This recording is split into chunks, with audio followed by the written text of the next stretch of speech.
요즘 며칠 동안 비가 많이 와가지고 여러분들 걱정이 많으시지요. 보통 이 지역은 아파트가 대부분이라서 사실 큰 피해 상황은 보고되지 않고 있지만 대부분의 지역에서 비로 인해서 여러 가지 어려움을 겪고 있고 인명 피해도 많이 나고 안타까운 소식도 들리고 해서 마음이 심란하기 이를 때가 없습니다. 어제 우리 민광씨 장로님께서 저에게 문자를 주셔서 공주에 지내고 계신 우리 권사님들, 공주에 비가 많이 왔는데 괜찮으신 거냐라고 문의를 주셔서 얼마나 감사했는지 몰라요.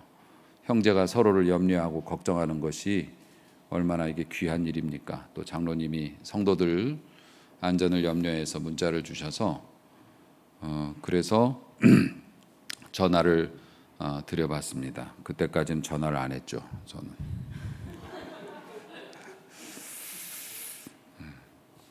그래서 전화를 드려봤더니 물난리를 겪으셨더라고요.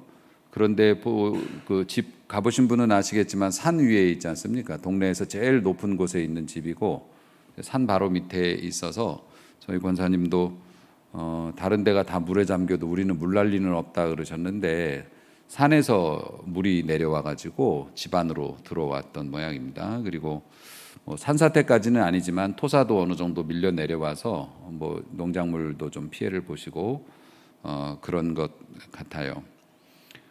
그래서 큰 피해는 아니어서 이제 마무리가 되셨을 것으로 알고 하나님께서 또 지켜주셔서 별 탈 없을 줄로 믿고 그렇습니다만은 그것이 인생이 아닌가 싶더라고요.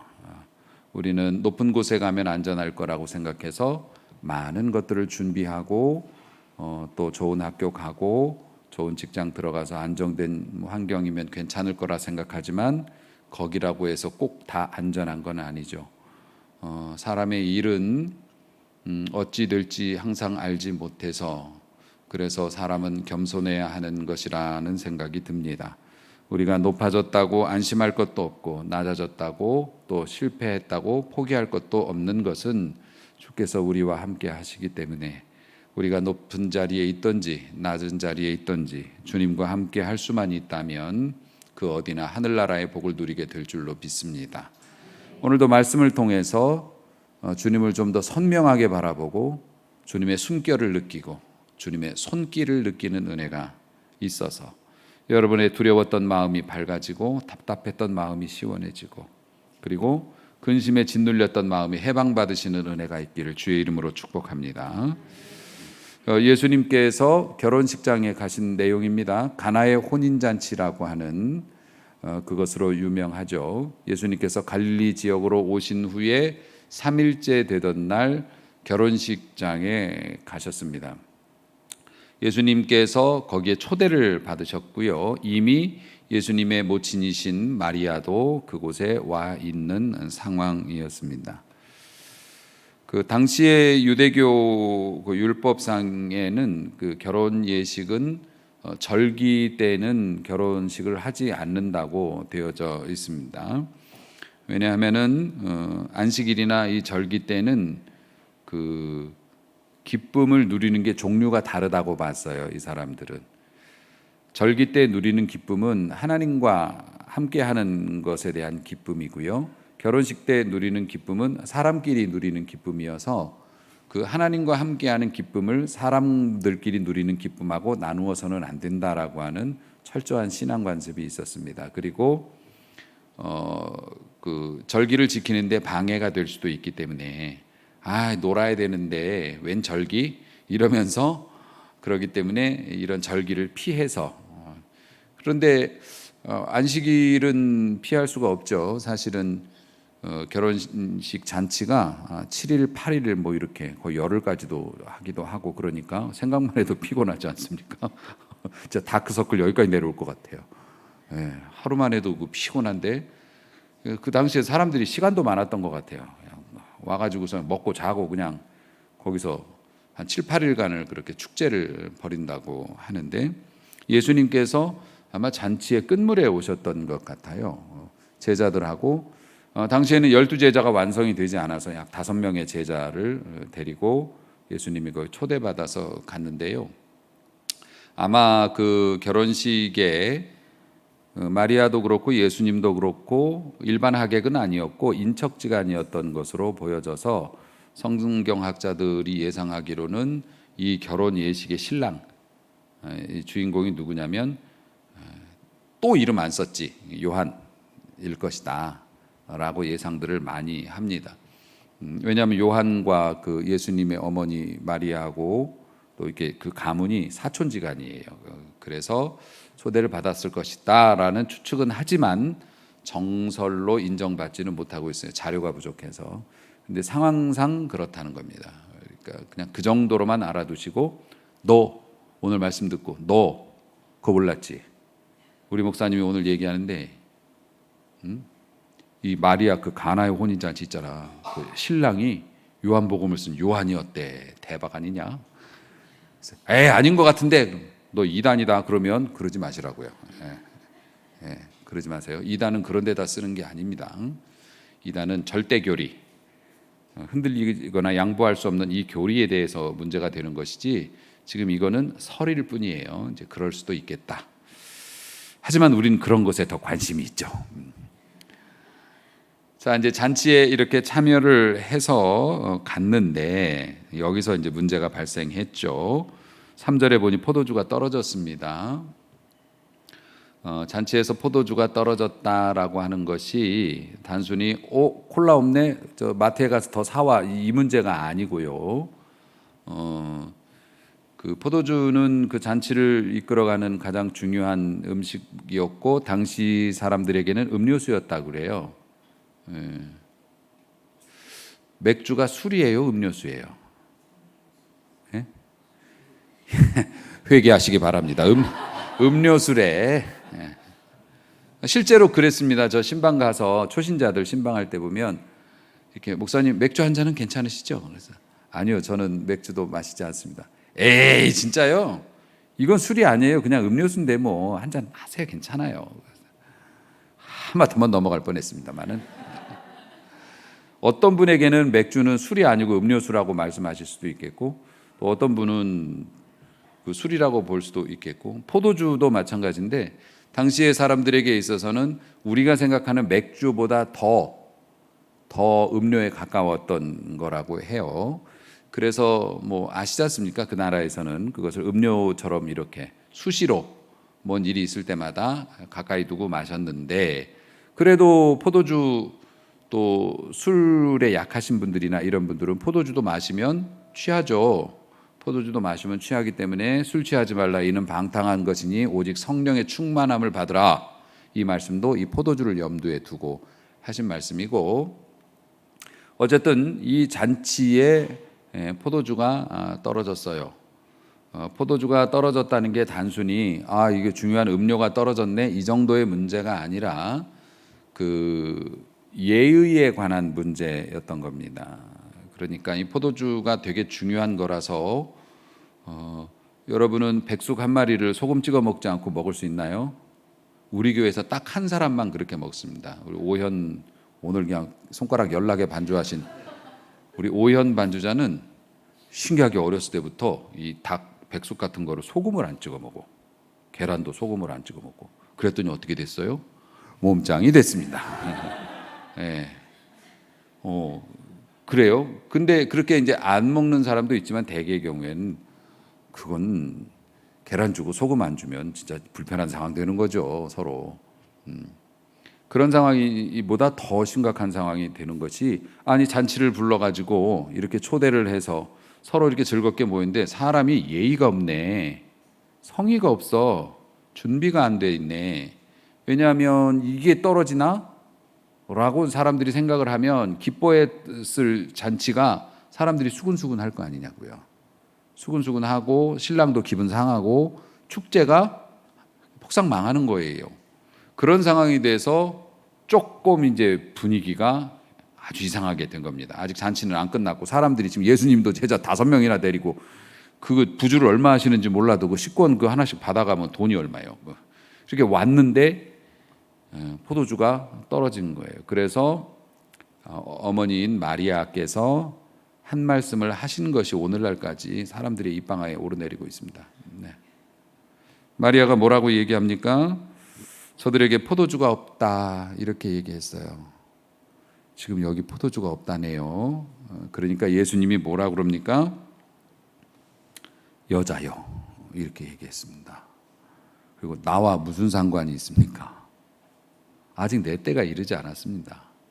여러분은 이거 어떻게 해석하십니까? 여러분 성경 읽을 때 이 말씀 나오면 아유 참 예수님 그렇게 안 봤는데 엄마한테 말 본세하고는 그리고 나와 무슨 상관이 있나이까가 지금 우리가 쓰는 말로 하면 뭡니까?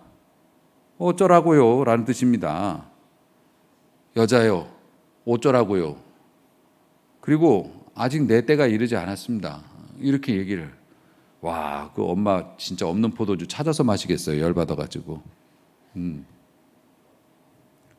이 말씀이 오해를 많이 사서 예수님이 어머니한테 너무 쌀쌀맞게 굴었다. 뭐 서로 엄마인데 세상에 사람 많은 데서 그 있잖아요. 성공한 자식이 엄마가 시골에서 뭐 보따리에다 싸가지고 가면 모른 체 하는 거. 막 장순 집사님 흥미로워요. 막 이렇게 막 미소를 지으면서 이렇게 은혜 받으시네. 막 모른 체 하고 막 이런 분위기로 지금 매도됐는데 아니 저도 뭐 예수님을 딱히 변호할 생각은 없습니다. 좋게 봐줄 마음도 없고요. 왜냐하면은 우리 예수님은 누구의 변호가 필요하신 분은 아니시고 올바르신 분이시기 때문에. 근데 이게 이제 원어적인 접근으로 따져보면 좀 느낌이 달라지게 됩니다. 여러분이 상상하시는 그런 분위기는 아니었고요. 일단 여자여라고 하는 이 호칭이라고 하는 거는 저도 설교 준비하면서 여러분이 원어적인 뉘앙스를 가장 가까이 접근할 수 있는 단어가 뭘지에 대해서 진짜 어제 밤까지 고민했거든요. 저 주석도 찾아보고 근데 뭐 다른 마땅한 이렇게 번역서에서도 그냥 워먼이라고 이렇게 했고 우먼이라고 했고 그냥 그래요. 그 당시의 여자들을 높여 부르는 말이었다. 근데 우리는 여자들을 높여 부르는 말이 문화적으로 없어요. 아줌마. 이거는 높여 부르는 말은 아니잖아요. 아줌마 이렇게 얘기할 수는 없잖아요. 엄마도로. 그리고 여사님 그것도 웃기지 않습니까? 사모님 그것도 이상하잖아. 엄마인데. 그래서 예수님이 하신 말씀을 당시의 사람들이 옆에서 들었을 때 가장 비슷한 느낌으로 하자면 굳이 얘기하자면 집사님 정도 엄마한테 어머니라고 안 하고 집사님 정도의 뉘앙스로 그러니까 호칭으로 불렀다. 그렇게 보시면 좋을 것 같아요. 근데 쟤는 왜 엄마를 엄마라고 안 하고 집사님이라고 부르니? 이런 생각은 들 수 있겠지만 그것도 이유가 다 있다고요. 이유는 나중에 말씀을 드리겠지만 이유가 있어요. 그래서 여자여 나와 무슨 상관이 있나이까 어쩌라고요가 아니고요. 우리 쓰는 말로 표현하면 이렇습니다. 어머니가 예수님이 딱 오셨는데 제자들하고 우르르 오시니까 마침 포도주가 떨어졌다는 얘기를 듣고 걱정된 거예요. 왜요? 우리 아들 먹어야 될 거 아니에요. 우리 아들 저기 제자들하고 지금 막 힘들게 왔는데 포도주 먹고 좀 쉬어야 될 거 아니야. 근데 포도주가 없대잖아요. 그러니까 엄마가 걱정이 돼서 아들 이 잔치집에 원래는 이러지 않은데 오늘 포도주가 떨어졌다네. 포도주가 떨어졌다는 말이 그런 의미고요. 나와 무슨 상관이 있나이까 라는 말은 저는 포도주 안 먹어도 괜찮아요 라는 뜻이 됩니다. 이해되시죠? 예. 저는 포도주 안 먹어도 괜찮아요. 저 신경 쓰지 않으셔도 돼요 라는 의미로 그게 가장 정확한 해석이라고 보시면 될 것 같습니다. 그래서 여기까지는 이제 우리가 이해했어요. 뭐 이해를 이제 받아들이는 거고. 그런데 내 때가 이르지 아니하였습니다라는 말이 그 뒤에 나옵니다. 요게 오늘의 키포인트입니다. 우리 인생에는 꼭 필요한 것이 필요할 때 떨어지는 경우가 있습니다. 우리 인생에 그런 내 의지가 아닌 나도 나름대로 준비를 한다고 했는데 내 인생에서 지금 꼭 필요한데 떨어지는 게 있다고요. 없어지는 게, 부족하게 되는 게 있어요. 건강도 그렇고 직장도 그렇고 뭐 돈 버는 것도 그렇고 꼭 필요할 때 떨어지는 경우가 있습니다. 그때 오늘 예수님과 어머니의 이 대화 속에서 나타난 영적인 비밀을 여러분들도 같이 깨달으시고, 앞으로 여러분에게도 그런 날이 온다면, 포도주가 떨어지는 날이 온다면 이 말씀을 의지해서 더 좋은 모습으로 하나님의 축복을 이끌어내는 믿음의 사람으로 여러분이 쓰임 받으시기를 축복합니다. 일단은 그 포도주 문제에 관해서 나는 안 마셔도 괜찮습니다. 우리 포도주 안 먹어도 돼요. 근데 사실 예수님이 이렇게 포도주에 뭐 집착하시는 분은 아니죠.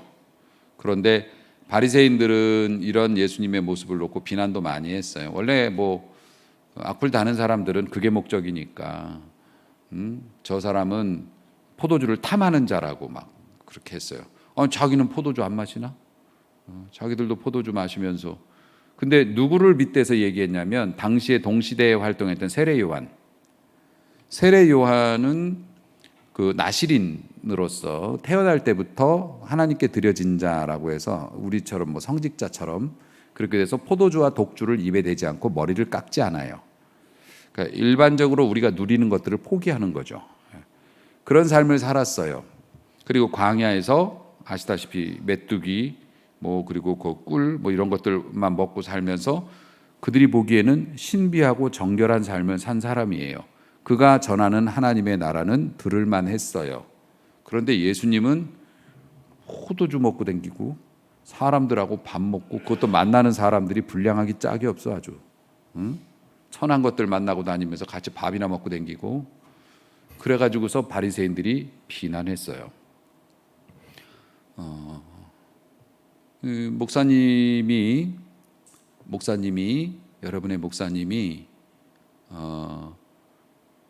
예배 마치면 기도원으로 올라가서 주일날 아침에 뭐 이러면서 내려오고, 그리고 뭐 커피도 안 마시고 밥도 뭐 익히지 않은 것만 먹고, 뭐 사모님도 안 만나고 기도원에서 기도만 하고 굴 속에 있다가 내려와 가지고서 막 설교하고 그러면은 사람들이 좋아하죠. 왜냐하면 나는 그렇게 안 살지만 너는 목사니까 그렇게 살으라고. 그런 목사님들이 있으면 되게 좋아합니다. 존경하고. 누리지 않는 것에 대해서 저는 그렇게는 못합니다. 저는 수도사가 아닙니다. 그리고 컨셉 자체가 달라요. 컨셉 자체가. 그래서 어떤 분들은 뭐 극한의 막 그런 극기하는 삶을 성도들에게 보여줘서 영적인 뭐 존경심을 얻고, 옛날에는 그런 방식의 사람들 신비해 보이고, 그래서 막 그런 거를 이렇게 선호하고 그랬습니다만은 사실 일반 지금 개신교에서 목사님들이 결혼하고 사회생활을 뭐 아무 제약 없이 막 하고 이러는 것들의 이유가 뭡니까? 사실은 우리 주님이 사신 삶의 방식이 그랬기 때문이에요. 세례 요한 같은 방식이 아닌 사람들과 가까이 가서 항상 대화하고 그들과 같은 것을 나누고, 그리고 어려운 사람이 있을 때마다 다가가서 손을 내밀고. 세례 요한은 가지 않고 왔거든요. 그는 광야에 있고 사람들이 와야 만날 수 있었어요. 하지만 예수 그리스도를 통해서 표현된 하나님의 사랑은 너희가 내게 올 수 없어도 내가 너희에게 간다. 아멘. 그래서 목회자가 그런 그 고고한 고답적인 삶을 살지 아니하고 일상적인 삶을 영위하도록 개신교에서는 허락하고 있는 거고, 저는 거기에 충실하려고 합니다. 그러니까 오늘도 저는 준비됐으니 식사하시고 싶은 분들은 연락 주시기 바라고. 지금 비웃은 것 같은 느낌이 드는데 하여튼 그랬습니다. 사람들이 그렇게 예수님한테 뭐 이렇게 그런 비난도 했습니다만, 자, 이런 해프닝이 있은 다음에 예수님이 뭐라고 그러셨다고요? 아직 나하고 무슨 상관이 있습니까? 저는 안 먹어도 됩니다. 하지만 아직 내 때가 이르지 않았습니다. 이 말씀을 하십니다. 이 말씀을 하시니 마리아가 이상한 반응을 보입니다. 오늘 말씀을 보니까 예수님이 그렇게 말씀하시니까 즉시로 그 어머니가 하인들에게 말씀하세요. 이분이 뭐라고 말씀하시든지 그대로 하라고. 그렇게 얘기를 합니다. 그것만 봐도 마리아가 일반 하객은 아니에요. 그렇죠? 일반 하객은 그 집에서 일하는 사람들한테 저 이분이 시키는 대로 하셔 이렇게 얘기 못하죠. 아마 인척지간이었던 걸로 보이는데, 그러면은 내 때가 이르지 않았다는데 왜 마리아는 이분이 시키는 대로 하라고 오더를 내렸을까? 이게 꼭 그 밥이 너무 많아요. 그런데 엄마들 갖다가 물 부어버리잖아요. 그런 거였을까? 내 때가 이르지 않았다. 에이, 그런 게 어딨어. 그냥 해. 이런 거였을까? 사실 마리아는 예수님이 앞서 말했듯이 포도주가 떨어졌다. 우리는 뭐라고 해서 여태까지 생각했냐면 아들 포도주가 떨어졌다네. 뭐 저더러 만들라고요? 어쩌라고요? 아직 내 때가 이르지 않아서 만들 수 없어요. 근데 마리아는 실제적으로 예수님이 포도주를 만들 수 있는 기적이 있다고 그때까지는 몰랐어요. 왜냐하면 기적을 아직 한 번도 안 행하셨거든요. 그 전까지 예수님이 기적 행하는 게 없었다고요. 그리고 이게 첫 번째 기적이었고 그 뒤로 이제 마음껏 드러내고 기적을 행하셨지만, 어머니가 아들을 봤을 때 아들이 뭐 평소에 막 기적을 행하고 그런 분도 아니고, 오자마자 포도주 떨어졌으니까 좀 만들어줘 기적으로라도, 이럴 만한 상황은 절대 아니죠. 그러니까 마리아도 상상을 못했던 겁니다. 상상을 못했는데 예수님께서 던지신 거예요. 수수께끼를 던지신 거예요. 아직 내 때가 이르지 않았다. 그러니까 가로 열고 드러내놓고 기적을 행할 때가 아직은 아닙니다. 많은 그 얘기는 뭐예요? 아직 내 때가 이르지 않았습니다. 아직은 기적을 행할 수 있는데 지금 이렇게 대놓고 기적을 행할 상황은 아닙니다라는 말씀을 던지셨는데, 마리아가 그걸 귀신같이라고 쓰면 안 되겠지. 어쨌든 정확하게 이해를 했습니다. 그래서 마리아를 위대한 믿음의 어머니라고 평가하고 있는 겁니다. 마리아는 사전 지식이 없는 상태에서, 준비되지 않은 상태에서 가브리엘이 갑자기 나타나서 너 임신했다는 얘기를 받아들였습니다. 말이 되는 얘기입니까? 그런데 주의 것이 오니 주의 뜻이 이루어지이다, 이렇게 고백했던 당찬 여자입니다. 믿음이 엄청 좋았고 아마 좋은 믿음을 가지고 있었던 것 같아요. 그러니까 예수님께서 살짝 복선을 깔아서 아직은 내 때가 아닙니다라고 말씀하셨을 때, 그러면 대놓고 기적은 못하시지만 할 수는 있다는 거네, 이렇게 받아들인 거예요. 그래서 우리가 경건 생활을 잘해야 됩니다. 하나님의 거절 속에서도 그 후에 숨어있는 축복의 메시지를 읽을 수 있어야 합니다. 아멘. 하나님의 거절 속에서도 그 속에 담겨있는 미래의 축복의 메시지를 마리아가 읽어낸 겁니다. 그리고 뭐든지 간에 원하시는 대로 순종하겠노라고 하는 것을 그가 고백하고 시키죠. 사랑하는 성도 여러분, 우리에게 꼭 필요한 것들이 떨어졌을 때 여러분들이 이렇게 해석할 수 있었으면 좋겠습니다. 지금은 없지만 끝까지 없는 것은 아니다. 그리고 하나님께서 지금은 이렇게 드러내놓고 나에게 기도응답을 주시지는 않았지만 하나님이 하실 일이 아직도 남아있다. 아멘. 그렇기 때문에 나는 주님의 뜻에 더욱더 정확하게 순종하면서 기다려봐야겠다. 시키시는 대로 해야겠다. 그럴 때 음성이 들려오는 겁니다. 하나님의 음성 듣겠다고 막 기도원 산꼭대기에 올라가가지고 그러는 게 아니라, 하나님께서 앞으로, 지금은 내가 실패했지만 하나님께서 앞으로 내게 더 좋은 것을 주실 것이라고 나는 믿고 하나님께서 뭐를 원하시면 나는 그대로 할 것이다 라는 마음이 준비가 되면 들려요. 아멘. 그때 들립니다. 뭘 해야 될지를 알게 됩니다. 예수님도 마리아가 하는 말을 듣고 즉시로 말씀하시죠. 저 돌 항아리에다가 물을 가득 채워라. 이렇게 말씀을 하십니다. 그러니까 사실 예수님께서 여자여라는 단어를 썼던 이유도 학자들은 그렇게 해석하고 있습니다.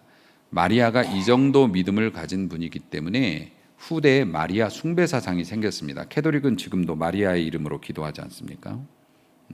그게 뭐냐면 이교도적인 전통에서 따라 나왔던 거예요. 사람들은 자신이 가지고 있는 환경 속에서 믿음을 받아들이기 때문에 그러지 않습니까? 그렇기 때문에 당시에 이교도들 여러 신들이 존재하는 그 사회 상황에서 신들은 괴팍하고 난폭했다고 해요. 신 자체가 아주 나쁜 신이었던 거죠. 막 폭력적이고. 그런데 그 신을 컨트롤할 수 있는 게 그의 신의 부인이라든가 어머니라든가, 어머니도 신이고 부인도 신이니까 그 어머니한테 얘기하면은 어머니 말은 들어 또. 그래가지고서 그 신을 컨트롤할 수 있다고 생각을 했어요. 그러니까 그런 마인드를 갖고 있는 사람들이 기독교 신앙을 받아들이니까 예수님도 엄마가 있네? 엄마한테 얘기 잘하면 예수님을 컨트롤할 수 있겠다. 그래서 마리아 숭배 사상이 생긴 겁니다. 또 마리아가 이만큼 믿음이 좋은 분이시고 그렇기 때문에 예수님께서는 그런 것들에 대해서 선을 그으신 것으로 보고 있습니다. 그래서 여자여라고 얘기한 것은 내 육신의 어머니이긴 하지만 어머니도 구원받아야 할 사람이고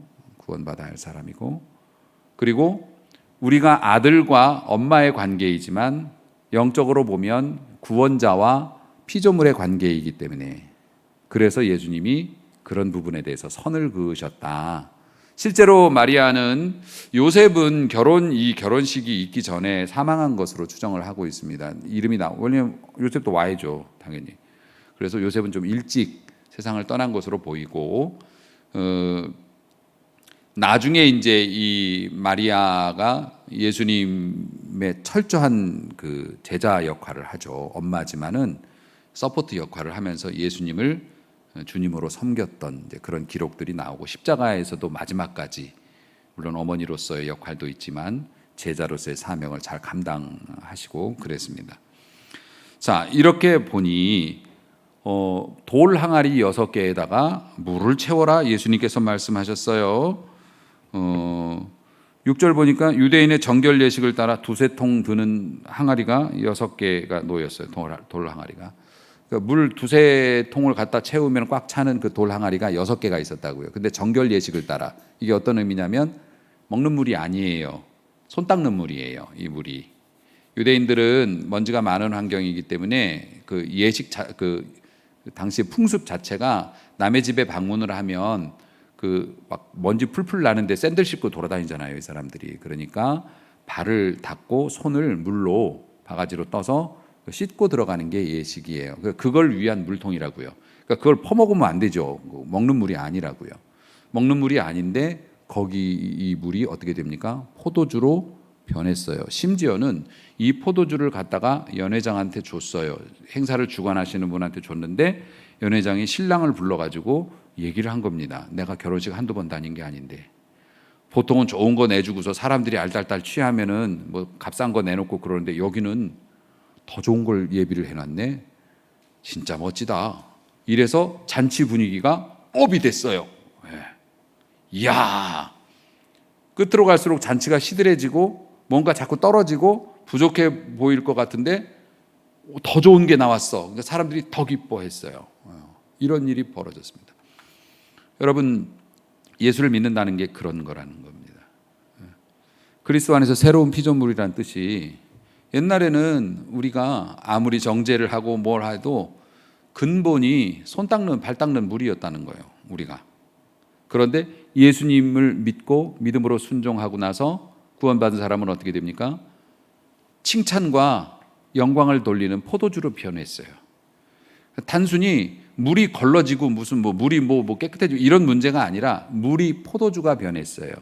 지옥 갈 인생이 천국 갈 인생으로 마귀의 자식이 하나님의 자녀가 되고 할렐루야. 아예 변했다고요. 아예 변했어요.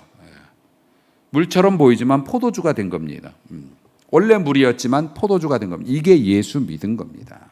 예수님이 우리를 그렇게 만들어 주셔서 귀히 대접받죠. 손 닦는 물은 씻고 버리지만 포도주는 한 방울이라도 떨어질까 조심조심 다루지요. 우리가 그런 존재로 변화돼. 이게 구원의 역사, 예수님이 하시는 일의 결과라는 겁니다. 말씀드렸다시피 그 잔치를 주관하는 사람이 아니 이렇게 좋은 거를 여태까지 이렇게 해놓고 갈수록 원래는 싸구려가 나와야 되는데 더 좋은 게 나오네. 이 고백이 뭡니까? 예수 믿는 사람의 삶을 요약한 것입니다. 우리 믿는 사람들은 갈수록 좋아집니다. 아멘. 갈수록 좋아집니다. 그래서 이게 기독교 신앙이에요. 하나님의 방식이고 그리스도인의 삶의 결론입니다. 처음에도 좋았지만 날이 갈수록 더 좋아져요. 여러분 보셔서 아시지 않습니까? 저 보세요. 날이 갈수록 더 좋아지지 않나요? 하여튼 그렇게만 해라. 하여튼 정말 더디고 그렇지만 예전보다 말도 좀 이쁘게 하고 성도님들 상처 안 받게 하려고 뭐 어쨌든 노력은 하는데 뭐 얼마나 되는지 모르지만 부단한 노력을 기울이고 있습니다. 지금 생각해 보면 저와 함께 한 20여 년 동안 신앙생활을 하신 분들은 아시겠지만 처음에 목회할 때 혈기가 넘쳐서 또 내 생각이 너무 커서 우리 성도님들 마음 아프게 하고 독단적으로 행했던 일들 생각하면 진짜 이불킥이라는 말이 뭔지를 알 것 같아요. 그때 내가 왜 그런 식으로 말을 했을까?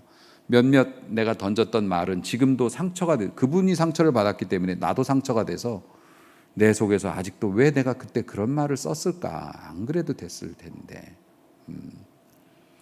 근데 지금은 모르겠습니다. 뭐 지금도 자신할 수는 없고 제가 좀 그런 면이 있어서 하지만 지금은 조금이라도 더 이뻐지려고 노력하고 대신 저도 그렇습니다만 여러분들도 엄청난 변화가 있으세요. 본인들은 잘 모르실 수도 있겠지만 목회자 입장에서 바라본 여러분들은 숙성은 아니지 성숙이지. 여러분이 많이 성숙되시는 모습을 보여요. 그전에는 분위기에 따라서 혹은 뭐 어쩔 수 없는, 근데 이제는 여러분들 마음속에 딱 고든 기준이 있고 말씀의 기준에 따라서 여러분들이 성도로서의 책임을 감당하고 의무를 감당하시는 모습들을 보면서 야, 참 아름답게 성장했구나라는 것을 저는 또 저 나름대로 본단 말입니다. 우리 그리스도인들의 삶은 이런 거예요. 비록 우리의 육신은 후패해져 갈지 모르지만 낡아져 갈지 모르지만 우리의 속사람은 날로 새로워져서 결국에는 하나님의 영광에까지 들어가게 되는 그런 결론으로 끝나게 되지 않습니까? 우리의 이 땅에서의 삶이 하나님의 영광스러운 나라에 들어가는 걸로. 그리고 중요한 것은 뭐냐면은 물이 포도주가 됐어요. 물이 포도주가 됐으면은 누구 때문에 된 겁니까? 일단은 예수님이 하신 거고 그 예수님이 하신 것을 이끌어낸 것은 마리아의 순종하는 믿음이었고, 그렇죠? 그 예수님과 마리아의 관계지만 혜택은 누가 봐요? 잔치에 온 모든 사람들이 혜택을 본 겁니다. 그러니까 예수님 잘 믿어야 돼요. 우리가 잘 믿으면 우리 때문에 우리 가족이 하나님의 그 포도주의 잔치에 참여하게 되고 우리 이웃들이 그런 혜택을 보는 겁니다. 예수 믿는 사람들의 기도 덕분에 저는 아직도 이 나라와 이 민족이 이렇게 잘 유지되고 있다고 믿는 사람이고 앞으로도 그럴 거라고 생각을 합니다. 우리 조다른 집사님 때문에 그 뒷산이 못 무너지고 있는 것처럼. 그럼요. 우리 조 집사님이 거기 계시기 때문에 그 뒷산을 하나님께서 손으로 막아주시는 거고, 그런 우리는 그렇게 생각하고 살아야 합니다. 또 그게 사실이고요. 그렇기 때문에 이 세상이 멸망치 않도록 곳곳에 믿는 의인들을 심어두어 기도하게 하시고 이 세상 살아가면서 각박한 인생 속에서 고통당하고 그냥 고난의 삶을 살지 말라고 우리 믿는 사람에게 믿음 주셔서 주변을 또 복받게 하시고 포도주의 혜택을 누리게 하시고, 그러니까 믿음으로 사업해서 잘 돼야 됩니다. 잘 돼야 주변 사람들이 또 포도주의 혜택을 맛보는 거고 잔치가 되는 거고. 어쨌든 포도주가 꼭 있어야 되는데 떨어져 가지고서 절망적인 상황에서 완전히 반전을 일으켰던 그 동기가 뭡니까? 순종이었고. 근데 순종을 할래도 못 들으면 순종이 되겠냐고요. 들어야 순종이 되지, 뭔지를 알아야. 마리아가 이런 좋은 믿음으로 예수님의 속마음을 알아채고 거기에 순종함으로 이런 역사가 일어났다. 그러므로 뭐니 해도 순종이 제일이죠.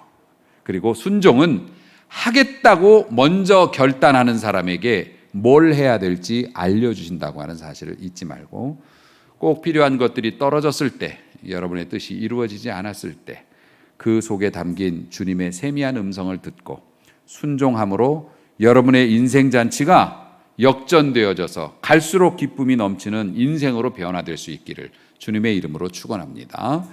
기도하겠습니다.